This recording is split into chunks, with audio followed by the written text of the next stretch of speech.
অবশেষে ৩০% ভাতা বাড়ল ট্রেনি চিকিৎসকদের।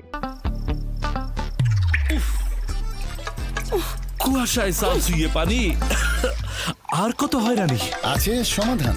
বসত ঘরে লাগাও আনোয়ার শীট, সারা ঘর থাকে শুকনা, সর্দি কাশিও থাকে দূরে। আনোয়ার শীট। ট্রেনি চিকিৎসকদের ভাতা ৩০% বাড়িয়ে ৩৫,০০০ টাকা করা হয়েছে। আগামী জুলাই মাস থেকে নতুন ভাতা কার্যকর হবে। ২৩ ডিসেম্বর থেকে ২৫,০০০ থেকে ৫,০০০ বেড়ে ৩০,০০০ টাকা ভাতা কার্যকর হচ্ছে।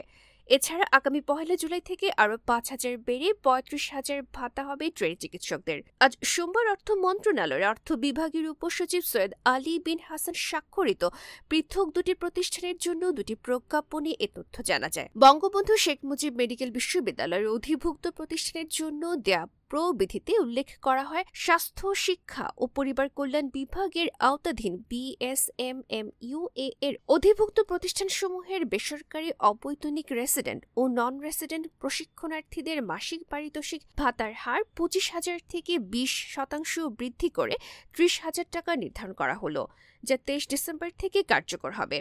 এতে আরও উল্লেখ করা হয়, উপযুক্ত আদেশের অনুমতিক্রমে নির্দেশক্রমে আরও জানানো যাচ্ছে যে বিএসএমএমইউ এর অধিভুক্ত প্রতিষ্ঠানসমূহের বেসরকারি অবৈতনিক রেসিডেন্ট ও নন রেসিডেন্ট প্রশিক্ষণার্থীদের মাসিক পারিতোষিক ভাতার হার আগামী ২০২৫-২৬ অর্থ বছর থেকে ৩৫,০০০ টাকা নির্ধারণ করা হলো, যা আগামী ১ জুলাই হতে কার্যকর হবে।